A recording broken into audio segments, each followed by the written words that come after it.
अस्सलाम वालेकुम नाजरीन, मैं हूं बराइन। आप इस वक्त देख रहे हैं दुनिया का सबसे बड़ा न्यूज चैनल मशरिक न्यूज। आइए अब आपको लिए चलते हैं पाकिस्तान के शहर जलालपुर जोटा में, जहां हमारे नुमाइंदे ईम मुक्तासद डार आपको बताएंगे कि कैसे प्रेस क्लब जलालपुर जटा के सदर डाकड़ इरशाद मिर्जा ने एक ही रोज में प्रेस क्लब किस तरह नाअहल मेंबरान को प्रेस क्लब से निकाल बाहर किया। जी बिल्कुल ब्रायन, आपने दुरुस्त सुना है कि आजकल साफ़ी बनना तो बिल्कुल आसान है, लेकिन इसके क्राइटेरिया पर पूरा उतरना बहुत मुश्किल काम है। तरक्की पजीर मुल्कों में और तरक्की याफ्ता मुल्कों में यही फ़र्क होता है कि वो तरक्की याफ्ता जो मुल्क होते हैं वो उनकी कौमें मेहनती होती हैं, और जो तरक्की पजीर मालिक होते हैं उनकी कौमें मेहनत की आदी नहीं होती। तो जब वो मेहनत की आदी नहीं होती तो फिर वो हर वक्त किसी शॉर्टकट की तलाश में रहते हैं, आसानी की तलाश में रहते हैं, या ऐसे कह लें कि वो आसानी की तलाश में रहते हैं। तो जब वो आसानी की तलाश में रहते हैं तो फिर वो देखते हैं कि हमें किसी से सिफारिश मिल जाए या हमें कोई ऐसा कार्ड मिल जाए जिससे हम अपने काम बआसानी पूरे कर सकें। हमारे माशरे में ये रस्म व रवाज है कि हम काम करना ही नहीं चाहते, मेहनत करना ही नहीं चाहते। हम चाहते हैं कि हमें आसानी से, शॉर्टकट से, सिफारिश से हमें हमारे काम हो जाए। तो इसी सिलसिले में जब वो सोचते हैं हमें क्या करना चाहिए, तो वो फिर ये करते हैं कि वो किसी न किसी प्रेस क्लब के रुकन बन जाते हैं, या फिर कार्ड हासिल करने के लिए उनका मेंबर बन जाते हैं।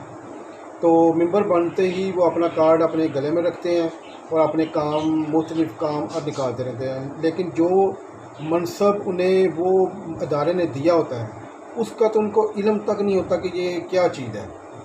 तो ऐसे ही इदारे फिर देख रहे होते हैं सब कुछ। वो जब देखते हैं कि ये हमारा बंदा कार्ड हमसे ले गया लेकिन हमारा काम तो कर ही नहीं रहा, तो वो फिर पागल नहीं होते कि वो इन्हें बर्दाश्त करते रहें। वो इसी तरह इनको, जैसे ही उनको पता चलता है कि ये काम नहीं करते, तो वो इनको निकाल देते हैं। तो इसी सिलसिले में जलालपुर जटा प्रेस क्लब ने जब ये देखा कि कोई ये जो मेंबर हैं ये शौकिया हैं, इन्हें काम का पता ही नहीं, ये जो जिस काम के लिए इन्होंने कार्ड हासिल किया है वो काम तो ये कर ही नहीं रहे, तो वो उन्होंने फिर एक हंगामी इजलास बुलाया। इस इजलास में पहले इन्हें नोटिफिकेशन बाकायदा भेजे दिए। जब ये नोटिफिकेशन का इन्होंने जवाब भी नहीं दिया तो फिर इदारे ने यकीन कर लिया कि ये लोग वाकई इदारे के काम के नहीं।